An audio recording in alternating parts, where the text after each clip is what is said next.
Hola, saludos. Es un placer de poder estar en esta hora compartiendo desde el canal de Proyecto Gran Comisión un nuevo vídeo en el que vamos a estar tratando de forma somera cuál es realmente el mega problema del ser humano.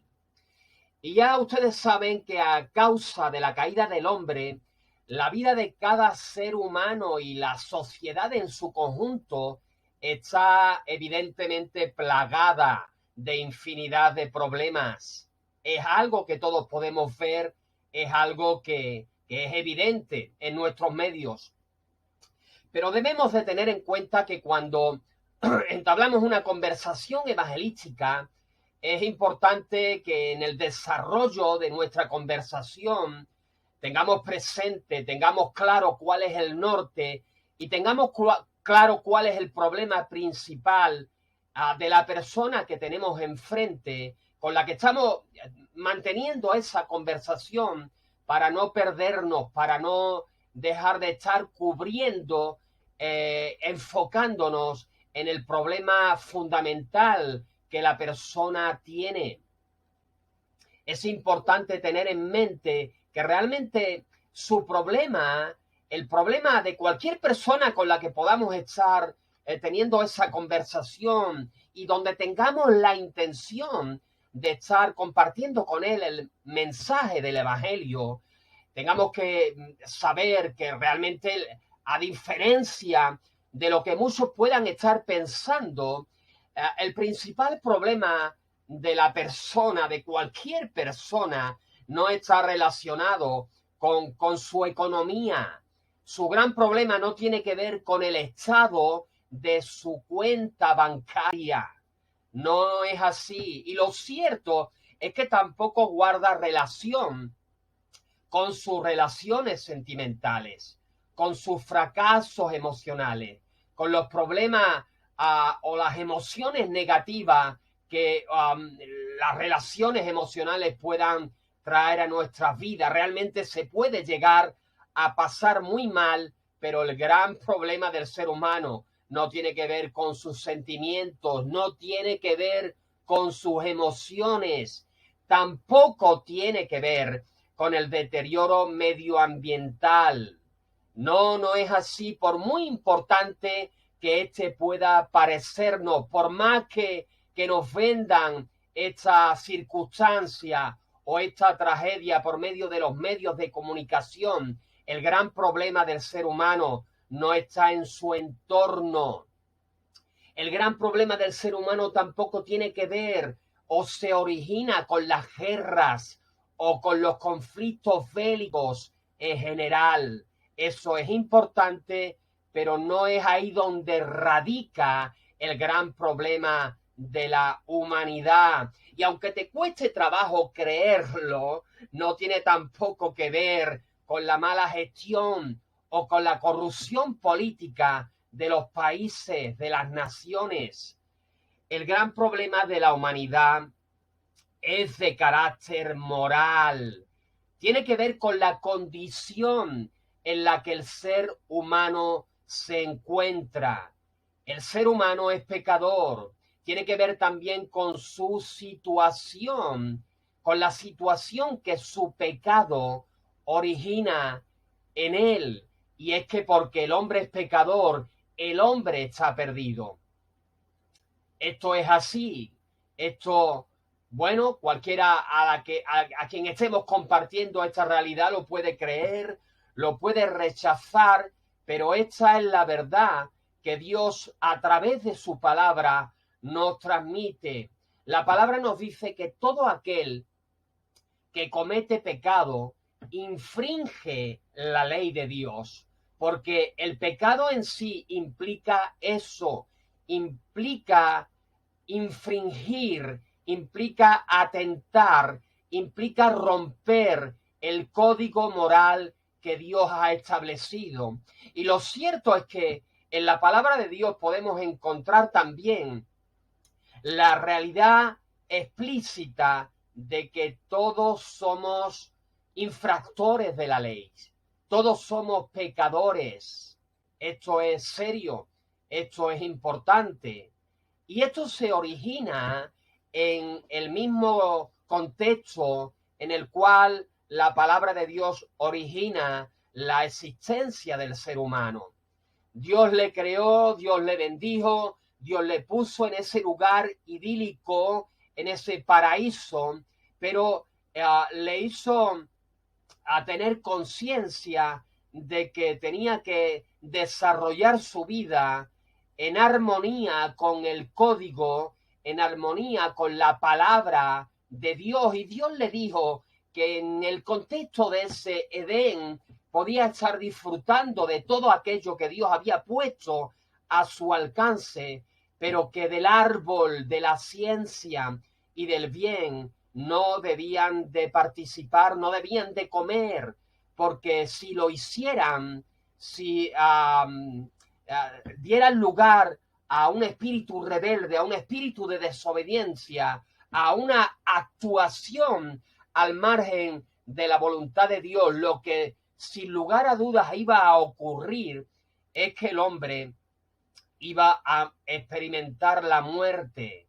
Ciertamente morirás, le dijo Dios al hombre, ciertamente tú vas a tener que experimentar la muerte. Y la muerte, el hombre, al desobedecer la palabra de Dios, tuvo que entrar a experimentarla en toda la extensión de la palabra.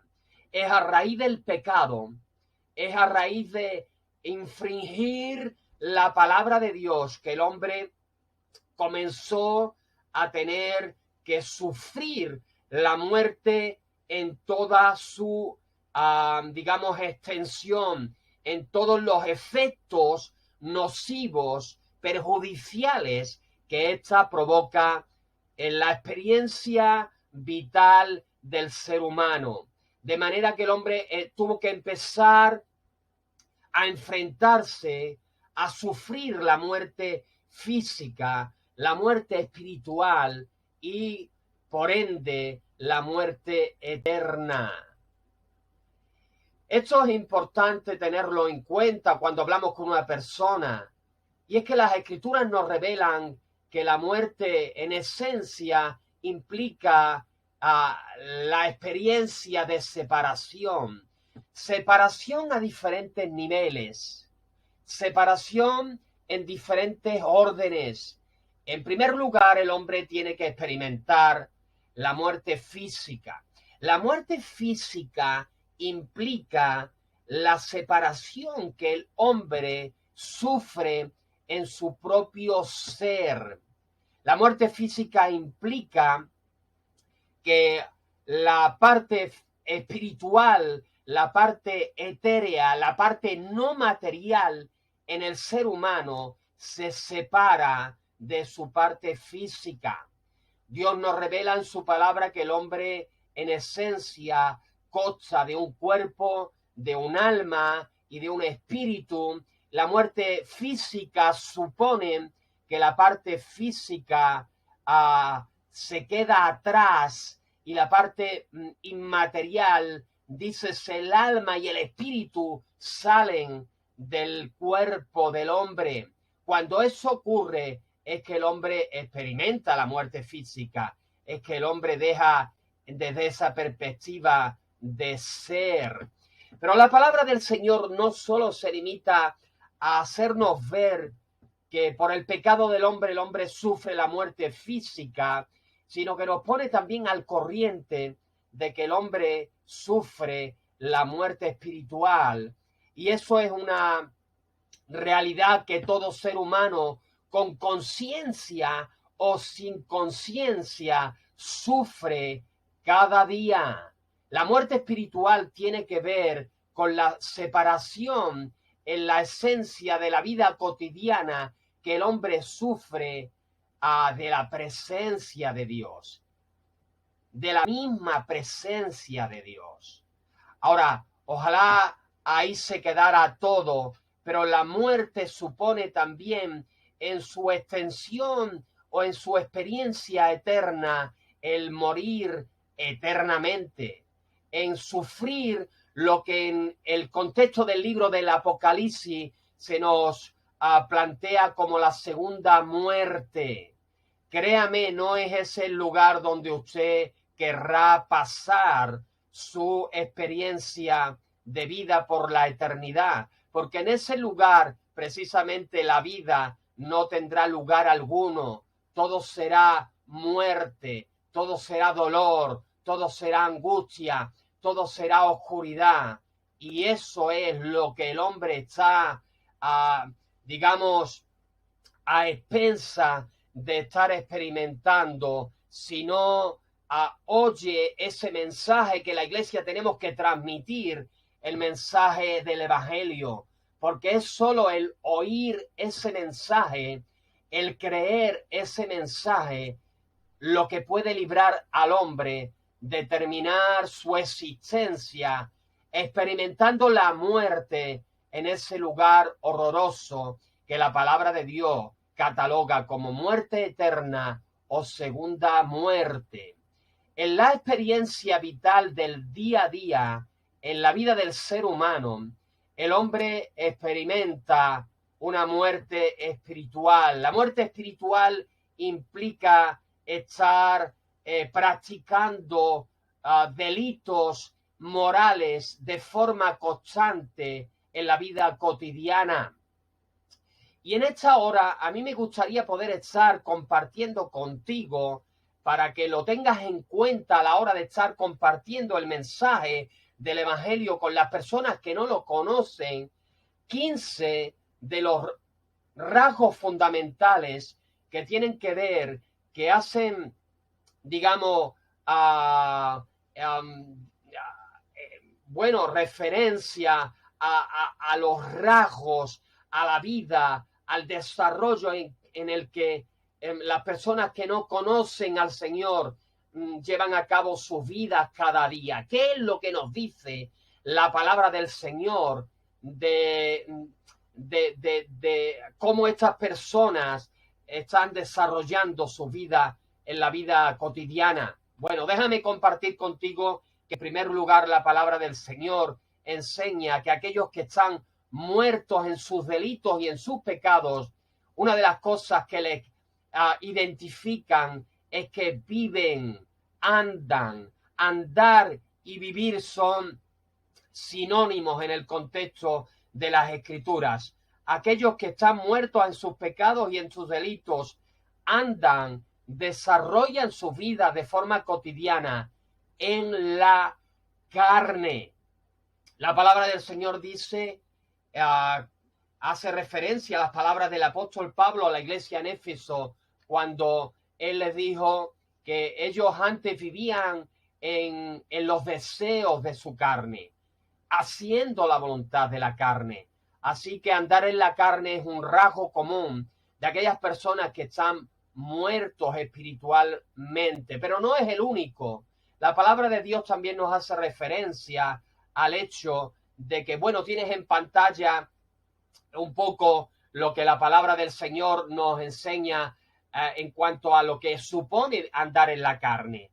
En lo que puedes encontrar en el capítulo 5, en el libro de Gálatas, las obras de la carne implican andar o conducirse practicando adulterio, fornicación, inmundicia y todas estas cosas que ves en pantalla y cosas semejantes a estas que son el diario vivir en la existencia de aquellas personas que no conocen, que no respetan a Dios y a su ley.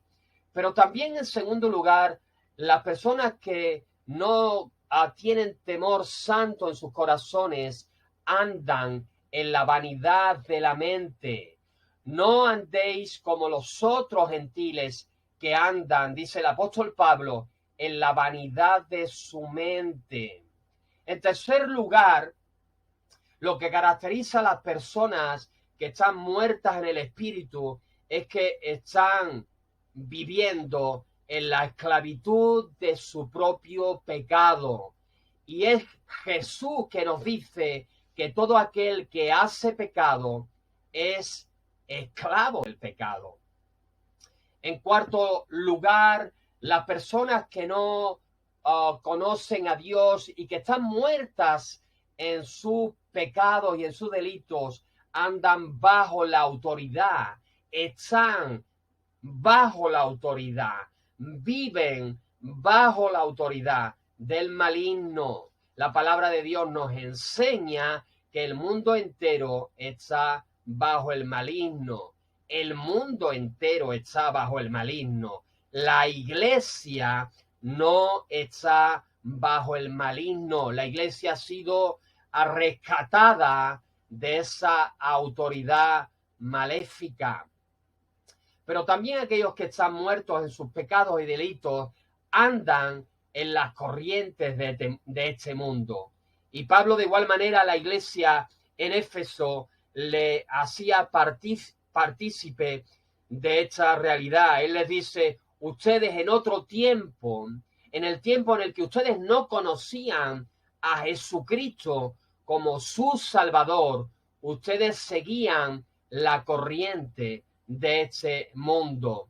Pero en Cristo eso ya no es así.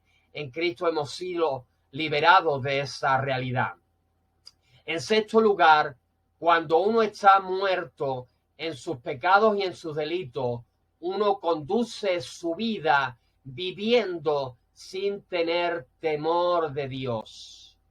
Esa es la terrible, la trágica realidad. Y en séptimo lugar, podemos ver también que estas personas, la mayoría de las personas, están destituidas de la gloria de Dios, porque todos pecaron y todos tienen que sufrir el ser destituidos, estar lejos de la gloria bendita de nuestro Dios glorioso. En octavo lugar, en noveno y en décimo lugar, la palabra del Señor nos enseña que el que está muerto en sus pecados y delitos está viviendo su vida sin Dios. Está viviendo su vida sin Cristo y está desarrollando su vida en el día a día sin esperanza, sin la esperanza que supone tener a Cristo en el corazón, tener las promesas de Dios siendo sí y amén para cada uno de aquellos que la creen y que la reciben. Las personas que no le tienen, las personas que no le han recibido, viven en la trágica realidad diaria de no tener esperanza, de no saber qué va a pasar. Pero nosotros en Cristo vivimos una realidad totalmente diferente. Aquellos que están muertos sin Él han cambiado la gloria de Dios. Y es lo que Pablo enseña a la iglesia en Roma. Él dice: ellos cambiaron la gloria del Dios incorruptible en semejanza de imagen de hombre corruptible. Esta es la trágica realidad. A continuación, se nos enseña también en las Escrituras que ellos cambian la verdad por la mentira. Cambiaron la verdad de Dios por la mentira, dice la palabra del Señor. Es así, es lo que viven, es lo que sufren, es la experiencia vital de aquellas personas que no le conocen. Estas mismas personas cambian. Esto es una realidad palpable y penosa en nuestra sociedad, no solo presente, sino en la sociedad que se viene desarrollando a lo largo y ancho de toda la historia. Y es que el hombre que no tiene a Dios en su vida y que por consiguiente está separado de Él y que por ende está muerto en sus pecados y delitos, son personas que cambian el uso natural por el que es, conforme a lo que Dios dice, conforme a lo que Dios establece. El uso natural no es lo mismo hacer un uso natural conforme a la voluntad de Dios de la sexualidad en este caso, que hacer un uso contra naturaleza. Eso, créame, pasa factura. Y eso es lo que están viviendo millones y millones de personas a lo largo de todo el planeta, a lo largo de toda la historia. Vivir sin Cristo, vivir muerto, vivir en delitos y pecados, hacen que el hombre se conduzca también en la necedad. Y aunque el hombre profesa ser sabio, el hombre, de acuerdo a lo que Dios ha establecido, el Dios que es la sabiduría en sí, el Dios que no falla, el Dios que no se equivoca, Él dice, tú puedes profesar ser sabio, pero realmente si te conduces de espaldas a mi voluntad, la realidad es que tú eres, dice el Señor, un necio. Y en el puesto número 15, uno de los rasgos que realmente califican, identifican la experiencia de vivir de espaldas a Dios, es que el hombre se atesta a sí mismo, su propio corazón, su propia experiencia vital de toda injusticia. Es lo que podemos estar comprobando en la revelación de Dios en el capítulo 1, versículo 29 del libro de Romanos. Ahora, ciertamente, todo ser humano que practica todas estas cosas que acabamos de mencionar de una manera muy rápida, es Dios que dice en su palabra, es Dios que sentencia en su palabra que son dignos de muerte. No solo de una muerte física, no solo de una muerte espiritual, también de una muerte a efectos finales, una muerte espiritual. La muerte espiritual, la manera en la que el hombre se conduce de espaldas a Dios en el día a día, les lleva de manera irremisible a la muerte eterna. La práctica del pecado conduce a la muerte eterna y de ese lugar de condenación, de ese lugar horroroso, realmente nadie puede escapar. Ahora, en resumen, lo que estamos diciendo es que el megaproblema del ser humano no tiene que ver con su economía. El problema del ser humano no tiene que ver con sus sentimientos. El problema del ser humano no tiene que ver con el cambio climático.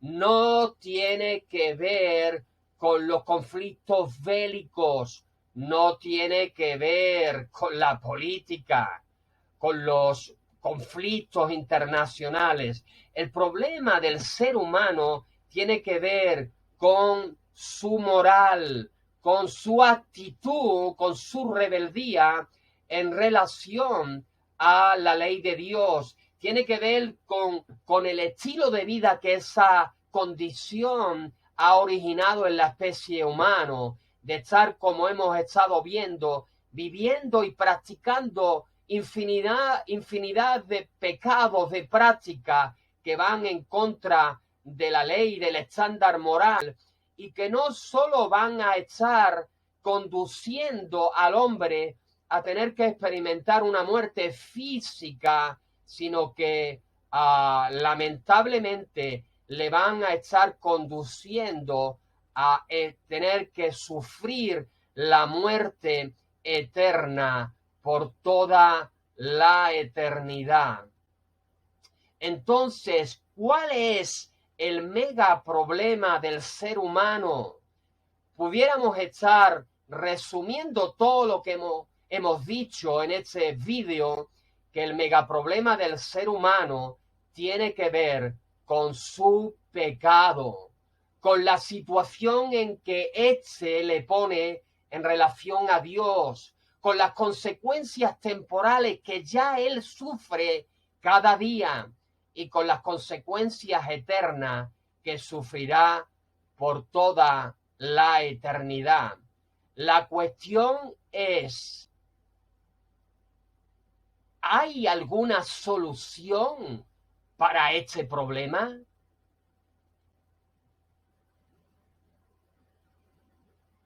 ¿Usted qué cree?